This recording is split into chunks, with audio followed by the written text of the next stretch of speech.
Bonjour et bienvenue dans Global Angola. Dans cet épisode, nous allons voir comment l'Angola ambitionne de reprendre sa place parmi les premiers producteurs de café au monde. Dans les années 70, le pays, en produisait environ 250 000 tonnes par an. Aujourd'hui, 2 entreprises angolaises du café illustrent ce développement à l'international. Longtemps apprécié des amateurs à travers le monde, le café angolais est de retour. L'Angola ambitionne de se hisser de nouveau parmi les premiers exportateurs mondiaux. Sa production repart à la hausse dans les régions du pays qui en avaient fait leur spécialité. Selon les experts, Café Kazango est l'un des producteurs les plus dynamiques de cette zone agricole à l'est de la capitale. Nous sommes ici sur les terres du café, en particulier dans la ville de Kwikulungo. Le café de Kwikulungo, à l'époque coloniale, c'était ce qui faisait fonctionner l'économie. La ville s'est construite autour du café.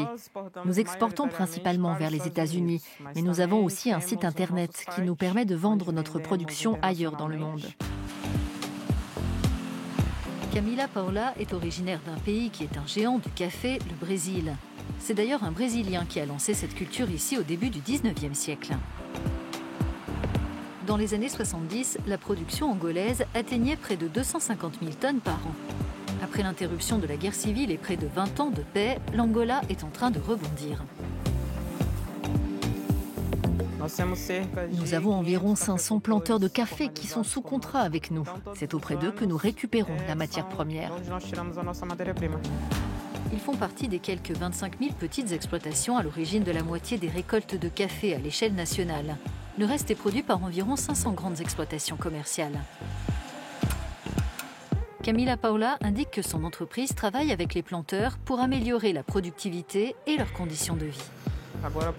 En ce moment, par exemple, nous menons un projet qui consiste en un centre d'enseignement supérieur angolais où nous aidons les planteurs à structurer leurs coopératives.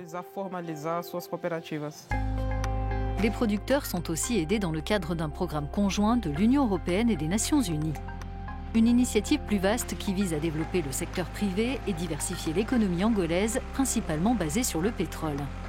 L'essor de l'agriculture, qui représente aujourd'hui environ 13% du PIB national, doit y contribuer. Fazenda Vissolela fait partie des grandes exploitations commerciales du pays. À Vissolela, nous prévoyons de dédier 1000 hectares à la production de café de spécialité. Donc chaque variété de café arabica sera cultivée sur 100 hectares et 80% de ces cafés seront destinés à l'export. Chaque année, nous comptons doubler notre chiffre d'affaires.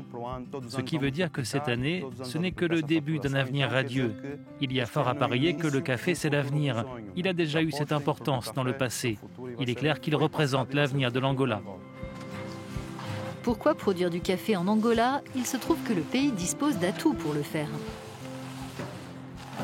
En termes de qualité, la première exigence, c'est l'altitude. Nous sommes à 1200-1300 mètres d'altitude, ce qui est excellent pour la qualité du café. Comparé à d'autres régions du monde, l'Angola bénéficie d'une configuration géographique et de ressources naturelles essentielles à la culture du café. Nous avons le relief adéquat pour faciliter la mécanisation, mais aussi de l'eau en abondance, ce qui simplifie l'irrigation et augmente la productivité. Ce potentiel a été repéré notamment par le Centre français de recherche agronomique CIRAD qui a mené les études sur place avec le soutien de l'Union européenne et la participation d'experts originaires d'Angola, d'Argentine, du Portugal et de France. Il y a une motivation vraiment des gouvernements, le gouvernement local, mais également d'institutions internationales comme l'Union européenne pour redynamiser ce secteur avec quelques acteurs locaux aussi qui sont très dynamiques et qui tentent d'innover pour faire en sorte que le secteur café en Angola retrouve sa gloire d'antan. Fort de nouvelles technologies agricoles et de ses saveurs qui dans le passé avaient conquis le marché mondial, le café angolais affiche ainsi ses ambitions.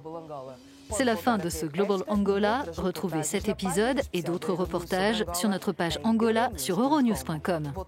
À bientôt dans notre prochaine édition.